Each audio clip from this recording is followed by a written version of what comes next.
Hi, I'm Adam Pacifico, and welcome to the Leadership Enigma, a world-ranked, award-winning podcast that's insatiably curious as regards what leaders do, how they do it, and importantly, why. We'll delve into the human doing, but even deeper into the human being and the power of human-centered leadership to drive sustainable change. So whether you're an entrepreneur, business owner, corporate executive, each week we speak to global experts, academics, rising stars, ambitious upstarts and disruptors, as together we will discover that success leaves clues. Greg, it's a huge warm welcome to the Leadership Enigma. How are you? I'm great, and I'm absolutely delighted to be here. And it's nice to see you in the studio. What do you think? I keep asking it. I love it. I love it. I love the colour scheme. I love the fact that you've got that in the background. I'm jealous. I think it's fantastic. Now, you do a lot of this kind of stuff as well, and global keynoting, and I think you were just slightly impressed with the studio, which is always nice feedback for the team here. Yeah. Well done, everybody. Apart from the parking, it's absolutely brilliant. Yeah, that's right, actually. I've actually now got guests flying over from the US to come on the show. Maybe they won't have to park, so it'll be fine. Listen, I mentioned a number of things. Let's just deal with that. Global educator, what does that mean? It means my day job is to work with leaders and organizations and ask the question, how can you, as a leader of this global business, change and develop in order to deliver a strategy that's fit for purpose in a really fast changing world. And that's initially how we met, wasn't it? Because in that kind of global educator roles, it's a small world, really, isn't it? It's actually quite a nice tight-knit community. But also I'm aware that you were the author and winner of Business Book of the Year for The Human Age. Just help everyone understand kind of in a nutshell what that book was all about. So the book came out right in the teeth of COVID, it did, right at the start. We were 2020, wasn't it? 2020. I actually wrote it. It was launched in the December of 2019. Right. And obviously when I was writing it, that was just at the end of 2018, 2019. And I just saw a narrative around AI that was very fearful, that as we're seeing again now. We are. And I wanted to write something that was very personal for leaders and in fact, anybody who's operating in the world, in the economy, as a handbook to how to differentiate themselves in this world of AI and digitization. So I wanted to write something practical and hopeful. And it was, as I say, it was an award winner. And now I'll put links in to the book, but you had something that was the 4 C's framework. Just help people understand the 4 C's and what superpowers that was talking about.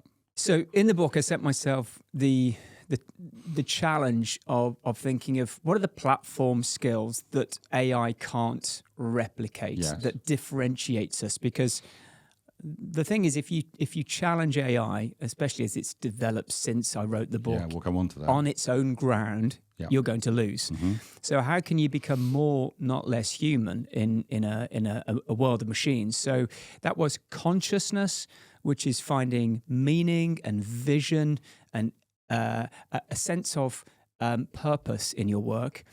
Curiosity, how to develop curiosity to ask better questions and change faster than the world is changing around you. Creativity, which is the process of having good ideas that work in the world. And then collaboration. How can you form collaboration with fellow human beings and actually increasingly AI too, to get your ideas off the paper and into the world. And I love this because there is an overlap between some of the work that I'm doing on the human-centered leadership. So we were always aligned in some ways. Listen, you wrote that in 2019 and the world has continued to go mad. And it seems that we're at an inflection point right now as we sit in this studio, 2025, beginning of Stargate, 500 billion investment, Deepseek, trillion off that particular market. Would you change things now, take into account where we are? It's only 5 years later, Greg. Yeah.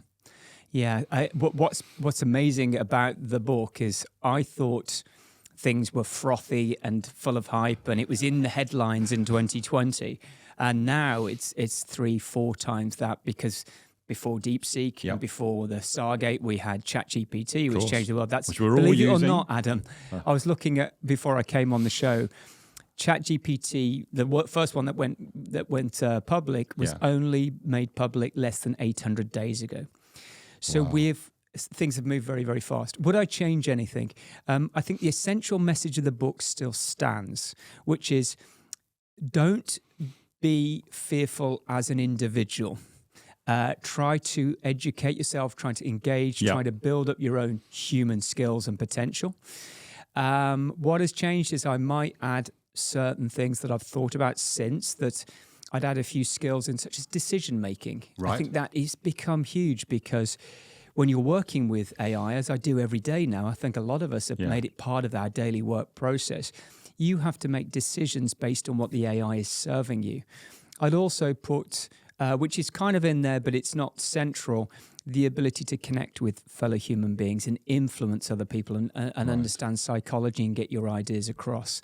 So I'd add those. Plus, obviously, what I call digital literacy. You really, really need to be trying these tools and working with them in order to work out how can this work for me. I spoke at an event last night, Greg, and there were representatives there from a whole host of large and medium scale businesses. And people said to me that their senior leaders are still kind of, AI, it's a fad. That's got to be bonkers, hasn't it? Well, I'm always surprised when I see that. I actually was brought into a really large automotive company recently to run a course. I think we called it something like Future Fit Leadership or Digital Leadership. And at the start of the course, I said, who's using a large language model like ChatGPT as part of their workflow? Yes. And out of 30 people, about 2 people put their hand up. So I think, yes, we're still at the early stage of people realizing what this can do for them. But I'm confident if I ask that same question in 18 months from now, there'll be many, many more hands. And I think what they may be reflecting in that meeting you were at is there is a struggle, certainly, to find really practical applications for AI in businesses and in organizations. It's doing amazing work all around the world. Yeah. But I think this to me is a little bit like we're early on in the adoption of something. I think back to you and I are old enough to remember when mobile phones were first around. Yep. Sort of I had a pager, Greg. Before 2005, to round about then, before there was smartphones, before there was broadband and 5G. I feel like it's then that we were sort of just making calls with it. We didn't realize what this was going to turn into. And I think that's where we are right now, right at the bottom of the S-curve with certainly the application of AI and also its development too. But things are going to change even faster. Are we going to see almost exponential change and growth now? Yeah, well, I mean, I think if you look back, what got us here, it's a combination of faster and faster computer speeds, oceans of data combined with these algorithms that teach themselves. Yeah. This is an incredible combination that's brought us here really, really rapidly. I think there are some arguments that some of those curves are slightly flattening off. However, such as the faster computer speeds, until we get to quantum computers. Well, as soon as that's in the mix, then... Yes. At the moment, we're just throwing more and more compute power of a similar and increasing speed. But when that's in the mix, all bets are off. But I think, as I was saying before, it's really about how this has been applied. When I was driving down, I was listening to a podcast about AI, and I was thinking all the varied ways it can be applied. And one person was saying, this is just a small example, for psychiatrists who use AI, they often listen for words that show if someone is, where their frame of mind is, and they count those words, and it's a sort of a data process. Imagine that with an AI listening and telling you, that this person has used words in a different way. This is suggesting that they've got this condition. So it's got applications in almost every environment. And it's not like we don't need more productive economies and organizations. That's the goal for so many people, so many organizations. No, agreed. So is it humans versus machines, or is it humans and machines? Or is the jury out? I think it depends on who you are. And where you are in the economy. I think it very much feels like humans versus machines, the way the media frames the narrative. And I think for some jobs, they will go in their entirety, such as personal assistants and maybe some taxi drivers and lorry drivers, because obviously automation, autonomous driving is an AI play, right? Yeah. So, however, for the rest of us, we shouldn't think of competition. We should think of partnership. It's how can I use this in my life and my job to really make myself more productive. And all the research shows if you use AI properly, it can add about 40 to 50% more productivity. Huge, so what do you do with that extra time? And that's really the question I ask in the book. And that's where curiosity and creativity and other human-centric skills come in. So that was part of the conversation I had yesterday, was AI will give us more time. Time for what? Time to be more human, time to be more human-centered, time to dial up the human edge, because that's probably all we've got. And is that also a mitigating factor for AI being a force for good as opposed to a force for evil? Are we heading for a dystopia or a utopia? Is this a good news story or is this a bad news story? What impact can all of us have on that? Any thoughts on that rather rambly question, but you get the gist. So are you asking, well, can you repeat the question? Yeah, I can do. So we're going to get more time, and we're going to get more time to be human. Yes? I think you agree with that. Yes, absolutely. So are we, is this a good news story? Is it a bad news story? Or does it just depend of how we behave in the construct of AI development? Yeah. Well, I would take that on two levels. Yeah. I think for us individually, this is a really good news story individually if we can use this technology in our particular job to actually add value to ourselves so we can use that time wisely. Think of just a really standard job like sales. How much of sales is spent on pretty repetitious algorithmic tasks such as chasing down sort of warm leads, or actually doing a bit of research on your customer. If it was automated, you could spend longer really understanding a customer and actually connecting with them.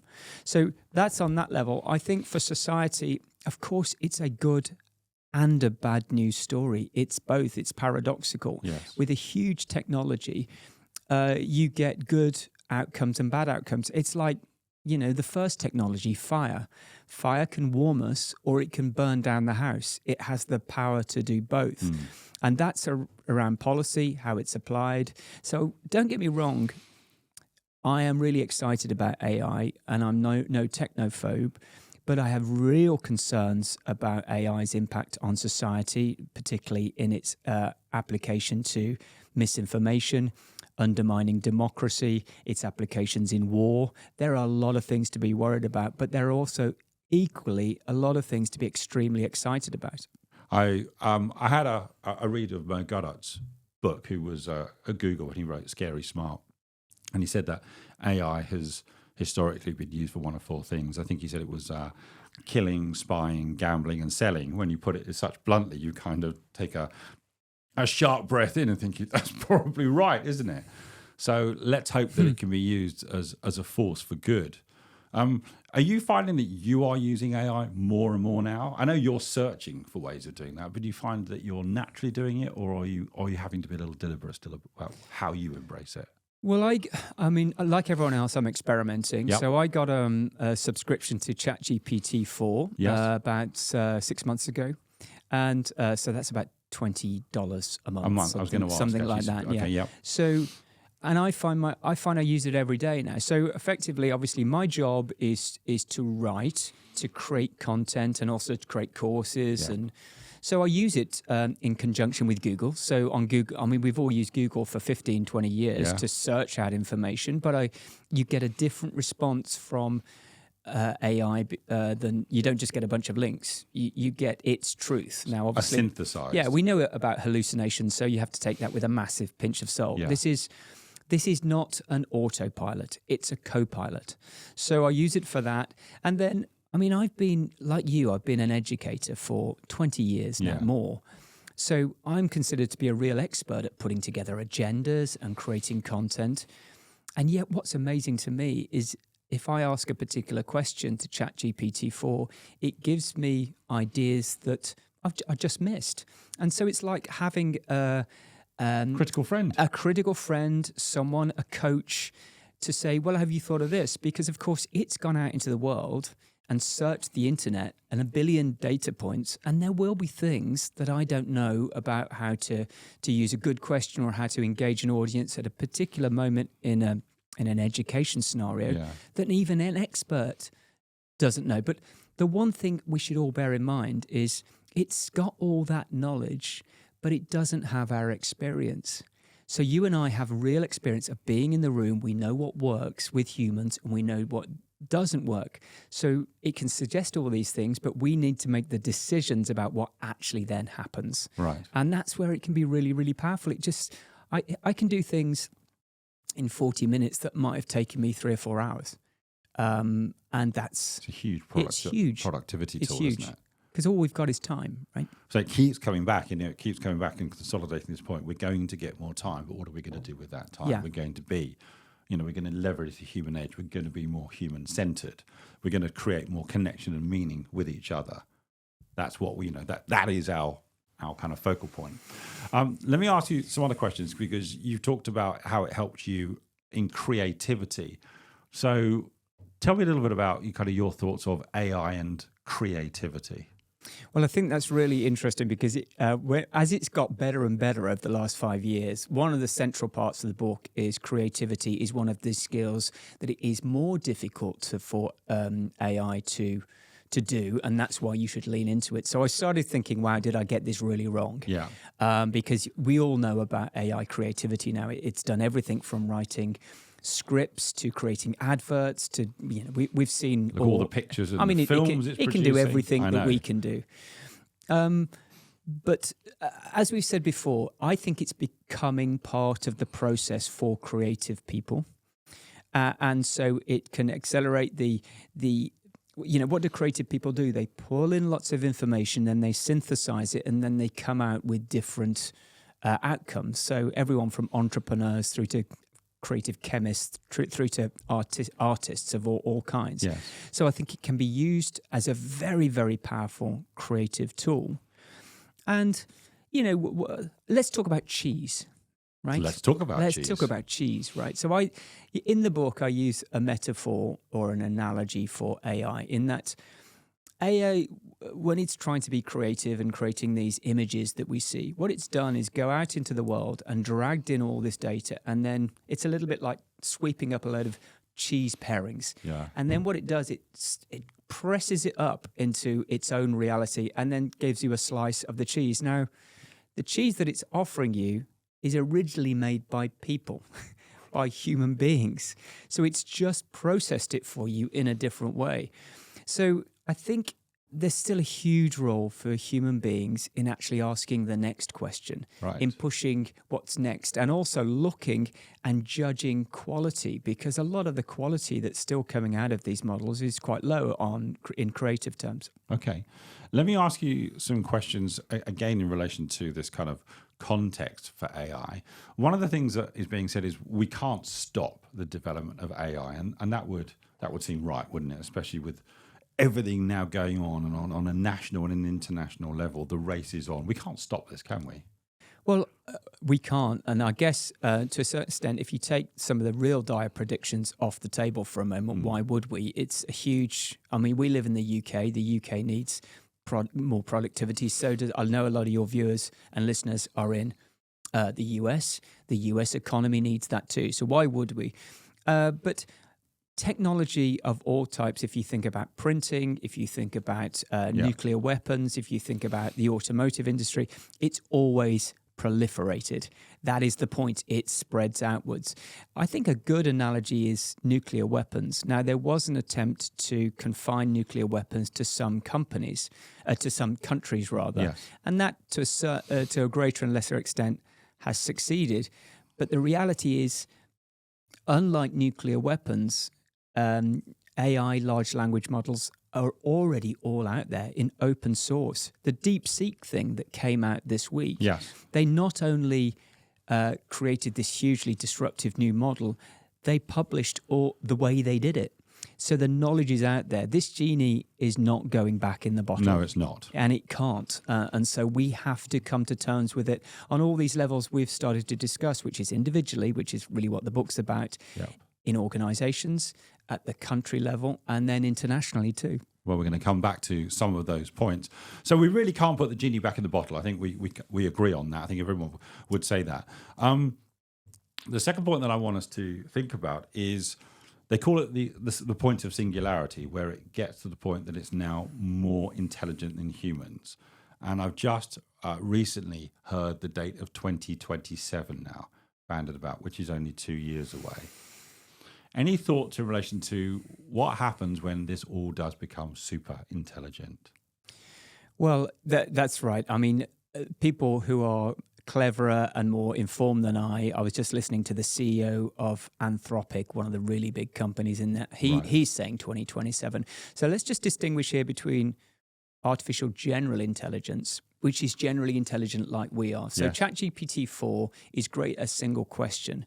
But if you were my personal assistant, Adam, and you came to work for me, I'd be able to sit you down and say, listen, this morning I'd like you to book me some flights, then go away and look at that, then make all these calls and do this for me. So these multiple commands on top of each other. Right. ChatGPT 4 and all the models at the moment can't really do that. So a general intelligent person is still ahead of AI. So it needs to reach that level of what they call AGI, artificial general intelligence first. And then what I think we talk about in terms of the singularity is where these self-learning algorithms just keep iterating over and over again, faster and faster and faster, until it becomes like the AI looks at us like we look at dogs, i.e., nice and cute, but pretty stupid compared to me. That's a different matter. Now, I know AGI... That's a scary one. Because I heard someone say it's the same as a fly and Einstein. Yeah, I mean, it's the same as anybody. When you become noticeably more intelligent than anything else, you can see things they can't even understand. So I think what we're talking about is AGI in the next 2 to 3 years, which is itself astonishing if you think about it. I think we need a philosopher on this panel to work out whether even at AGI levels that thing would have a consciousness like we do, a sense of self. But then artificial intelligence, when it goes to a super level, is a different matter. Now, I don't think anybody can forecast that. And all, by the way, it's all going to happen in our lifetime, though, Greg.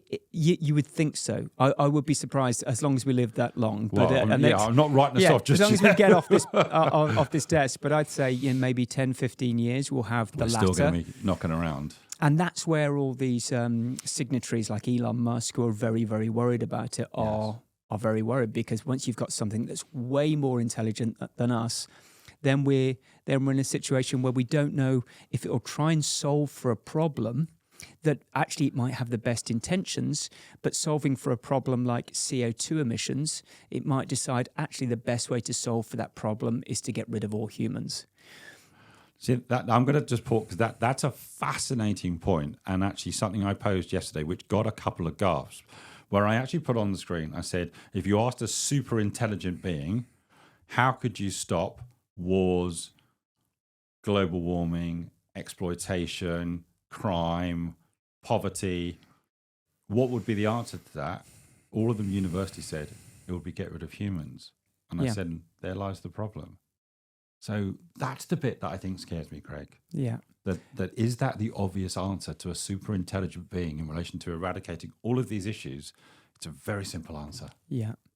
And really, we do need a philosopher. Well, we do. I mean, I think we all. I think this is one of the skills that we all need to develop as human beings. Whether which is not philosophy, but which is understanding the ethics of how tools are used. Because even as a supreme AI would still be a tool, and so this goes back to Isaac Asimov and his rules about how AI should behave. You know, the first rule should be do not harm humans, because we may be causing some of these problems, but we've created this tool to try and solve the problems, not to solve for us. Do as we say, not as we do. Because if you copy what we've done, we haven't done very well. Yeah. So that really needs, and that's where I'm worried too, if I'm absolutely honest, because we can't seem to come together within countries, let alone between countries. And this needs a joint effort of global humanity. Yeah.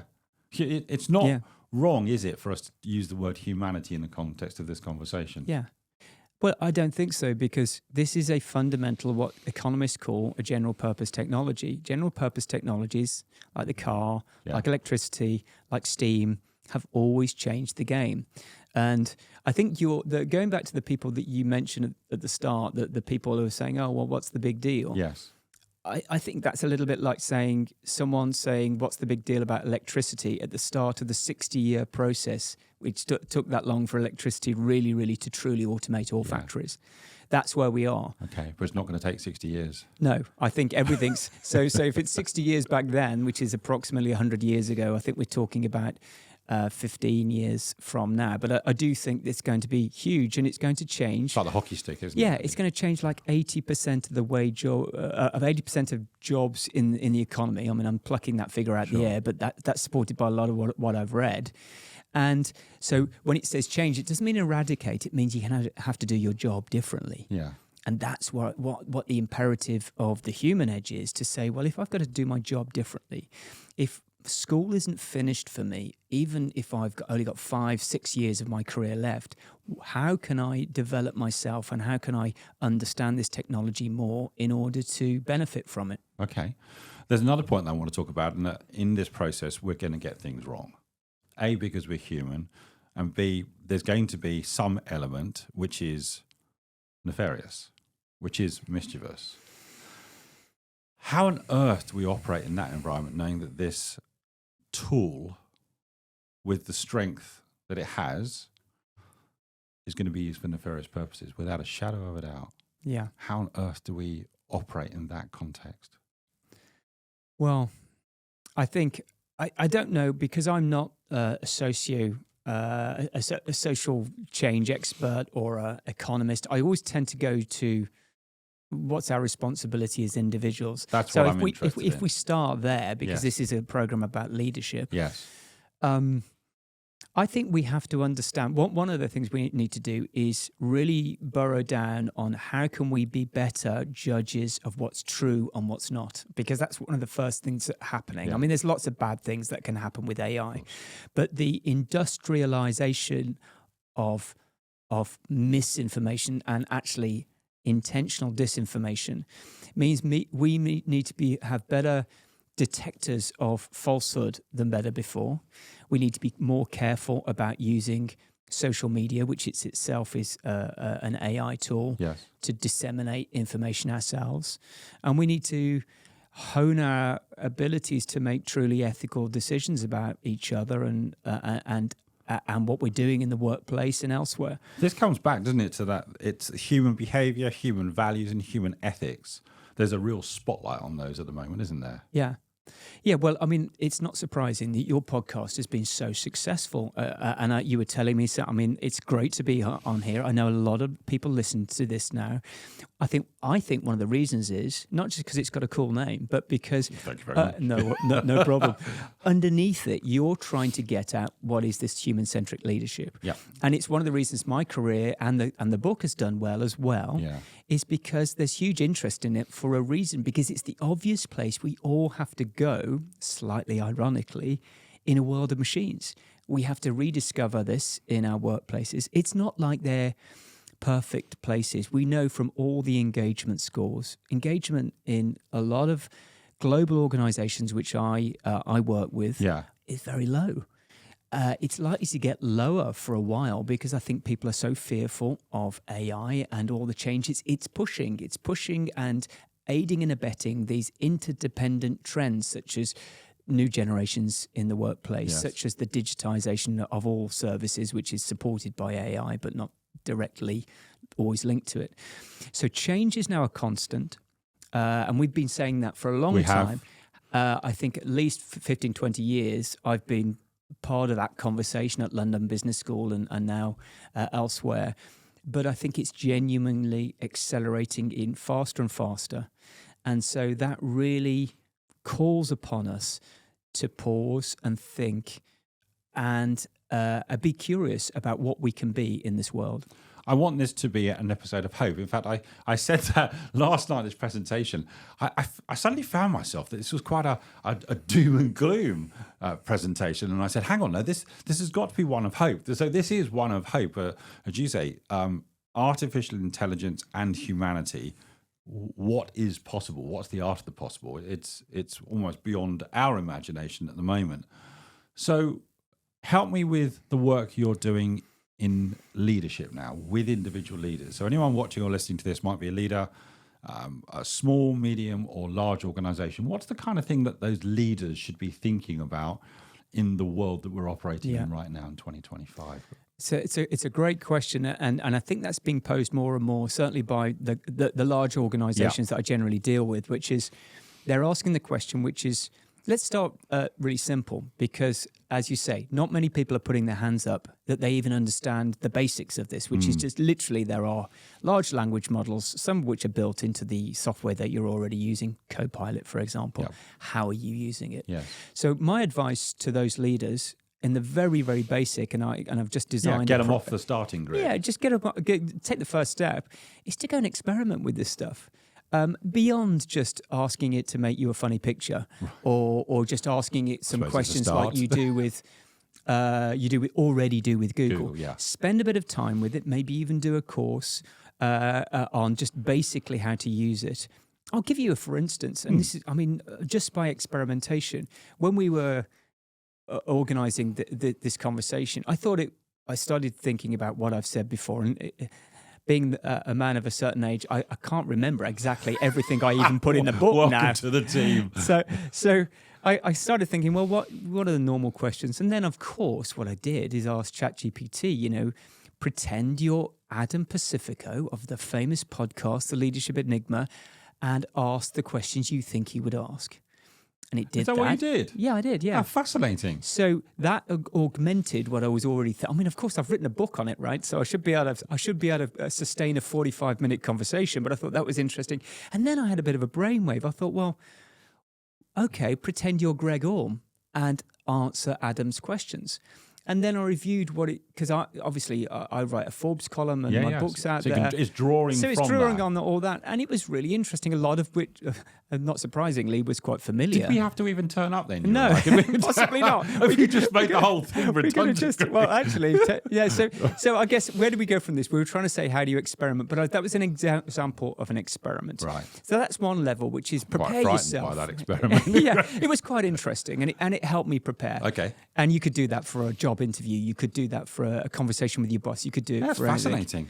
So as the second level, I think, is a lot of the leaders that will be watching this, one of the things they're being asked all the time is, please help us transforming this business. Yes. Because I don't think I've walked through the front door of a business for a while without them saying, we are transforming, i.e. another word for we're changing quickly, because everything's changing, partly to do with AI. So to be a leader who's a transformational leader, who's a digital leader, or whatever you want to call it, you need to understand how this new technology can work with your team.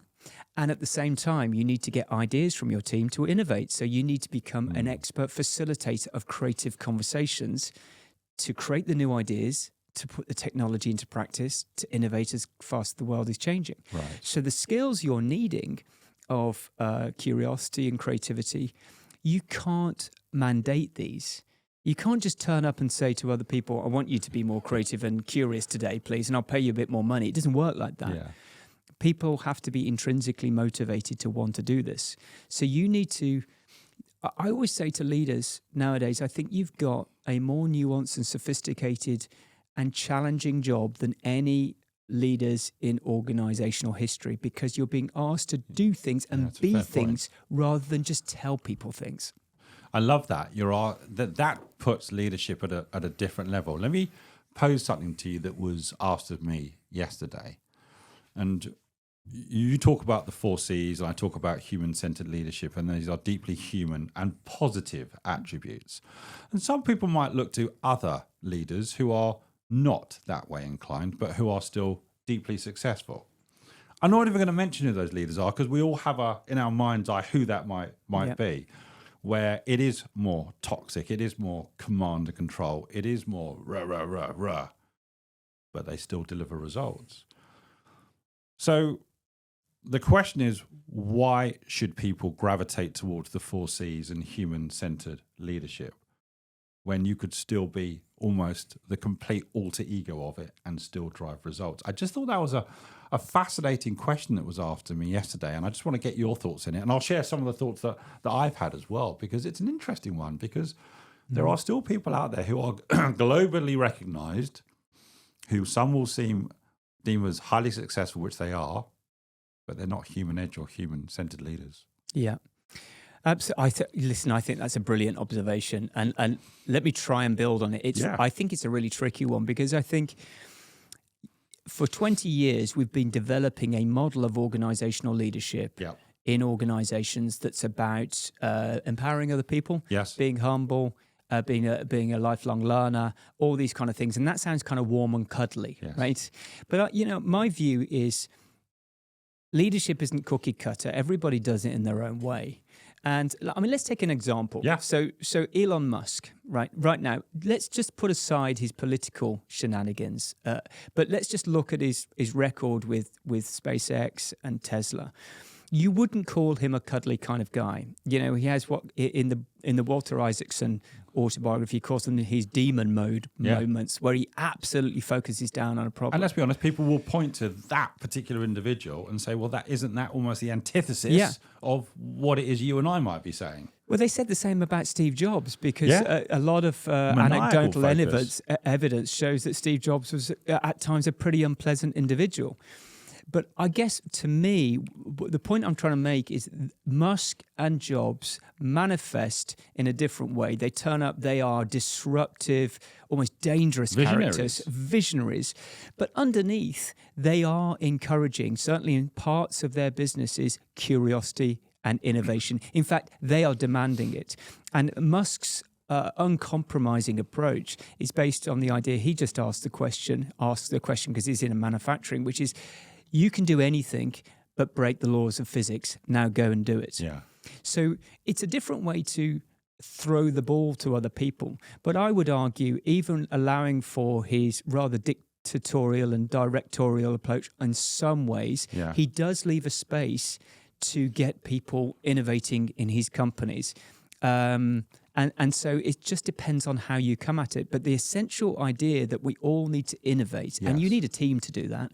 Both of these people we just talked about had a team, have to empower people and have to motivate people. It's just you do use a different part of your personality or whatever you've got to do that. Does that make sense? It does. You know what? I just think we're having a really fascinating conversation that's an episode in itself in relation to some of the things that we're writing about, that we're researching, and the conversations that we're having with many people. But there is still an ability for people to point at certain individuals and say, well, they don't do that. But there is significant growth and success there. Can I just throw one thing back at you? Because I think you've raised I don't want to go too much off topic, but I'd just like to get your take on this. I see this, I was just painting this picture of this ideal leader in organizations in this sort of liberal kind of, not liberal in the political sense, but kind of liberal-minded, empowering organizations that we generally get hired by. There's a huge divergence, certainly in American politics at the moment, between that and the sort of very masculine type, very directive leadership we're seeing. And I don't think I have a solution for how this works, but I just wondered what you think of that gap that's opening up, and what we do. Does that change the way we should be encouraging people to lead in major organizations, or do we say that's a distraction? I think we've actually hit on a really fascinating topic, which is relevant because of the work you've done and the work that I'm trying to do. Certainly, I think leaders are trying to navigate that gap. They're actually looking at who is doing what and how they're doing it. And leadership, let's be honest, can be a bit of a quagmire in itself. I made the mistake of typing "what is leadership" into Google, and I got 1,950,000,000 responses. That's deeply unhelpful. So I actually think it comes down to this question, and the question is, what is the leader that you want to be? That, for me, that's the answer with that question. And I had to think about it overnight, Greg, because I didn't have that answer at the time that this original question was asked. But I thought about it. I even used ChatGPT. Look at me. And I think it's about that. What actually is the leader that you want to be? And the thing that drives me is the advice I got from my mentor, who said, the children of the people you lead know your name. In what context is up to you. That sits with me all the time, every day, as I try and be the best leader I can be. Because I've made a decision about the leader I would like to try and be. So that's not an answer, is it? But I suppose it's a point of view. It comes from inside. We say, don't we, leadership is an inside-out journey. So I think it's a cross-reference between that. What are my values and purpose? how do I want to be remembered? What's the impact I want to have? Yeah. And an understanding of your context. Because some context, the political bish-bash culture in American politics now is a very, very different context to organizations. So I think leaders, and this does bring us back to our topic of AI changing the world. Yeah. You have to be a brilliant reader of the runes, what's actually going on around me. And what's going on around people in organizations, which I expect is primarily the listeners to this podcast, is, guys, it's changing really quickly. And you can't now think, well, hold on, we've now just gone through a period of change. Now we can rest and just have business as usual. Yeah. It's going to continue changing. And the theme of this podcast, AI, is like this battery underneath the motor of that change. And it is really, I think that's exciting as much as anxiety inducing. That's how I like to see it. Because then we're leaving this episode, I hope, for everyone listening and watching, we're excited. Yeah. There is real hope. There are some concerns, there are some dangers, and actually we as humanity, have to be alive to that, and we've got to be proactive in mitigating it. So as we start to wrap this up, Greg, kind of what are your top 3 suggestions for anyone future-proofing themselves, getting ready for this exciting journey that we are on, that we can't stop? Yeah. What would you say? I'd say, well, I'll just repeat the absolute thrust of the book, which is, don't try to compete in areas where AI is strong. And that is basically currently, before we get to artificial general intelligence, etc., are pretty algorithmic, simple tasks. Partner with AI there to release your time, and then consider carefully how you use that time. And I still think the 4 C's, although we talked about, I'd add a few things of consciousness, understanding your purpose, being curious, developing that curiosity, releasing your creativity, and also forming networks of human beings and experimenting with those human beings is a fantastic way to start. And very, very, in a basic way, start to engage with the technology itself. You don't need to learn how to code. You just need to understand, how can this be valuable to me? And leverage it. Okay, let's go crystal ball moment then. It's 2030. You and I are back in the studio. Where are we? What's going on, do you think, in 5 years' time, Greg? Well, that's a great question. I would say we will all have a pretty bespoke and constant AI agent that is our assistant. I think that's all of us. And I don't think that will take 5 years. Right. I think, okay, actually all of us maybe who can afford it. Right. We'll have one of those. Yeah. And they will be doing things like booking flights for us, doing the stuff that's the drudge work of life. Yeah, that you spoke This about is maybe earlier. a bit of a utopian view of it. That's okay. I fully admit. I really hope that's the case. I think we'll also be seeing, because AI doesn't sit on its own, it connects with biotech. It actually develops other technologies because of how quickly it iterates. So I think we'll start to see amazing breakthroughs in personalized medicine and the sort of things we need. I really, really hope in 5 years' time, certainly the UK and the US governments, which is probably what we know most about, have really accelerated, as they've said they want to, the use of technology in places like the NHS, the National Health Service, and over in the States in other services. Well, we hope, don't we? Yeah. I really hope that's the case. And that is all the good news. But there is a shadow to this whole thing, and we need to be aware of that too. I think that you've just kind of summarised that in the best way possible. The final question, it's always the unfair question. With everything that you've done, all the experience you've got, all the worldly leaders that you see, what's the best piece of leadership advice you've ever given or received? That's a great question. I really think the problem with leadership advice, Adam, and because you've probably read thousands of books to do this podcast, is actually, I think the best leadership advice, if it's not framed in the right way, sounds a little bit like a Hallmark card. It sounds a bit trite, but I think that's because it's so ancient. But I would say the best leadership advice I can only say I've understood personally is to really, really get to know yourself and know what's in here not just your strengths and weaknesses, but also what you want to do, what really excites you, what turns you on when you hear it. And that self-knowledge, that self-awareness is the first step and the ongoing steps of any leadership journey. Yeah. So I think, know thyself is absolutely the one that I steer my life by. Well, we're sounding almost biblical now, Greg, and maybe that comes back to the point of the question is just make a decision. What is the leader that you want to be? Yeah. And that's something that we've all got to decide on. Let me ask you this question, Greg. How do people get hold of you or continue the conversation with you? What's the best way? Well, I think LinkedIn I use pretty I'll put all these links in the extensively. show notes as well. At Greg Orme on LinkedIn. They could go to my Forbes page. I have regular articles up on there. I'll put that link in. Or my website, which is gregorme.org. Gregorme.org, yeah. Well, hopefully you'll get it right. Give it to me and then I'll get it right and we'll put it in the show notes. Listen, I'm so glad you made the effort and to come and see us. Really appreciate it. Thank you so much. This one's going out very soon, Greg, because I think this is a hot topic. So thank you again for coming in. It's been just a pleasure. It's been a great conversation. Thanks so much, Thanks Adam. very much, Greg. Cheers.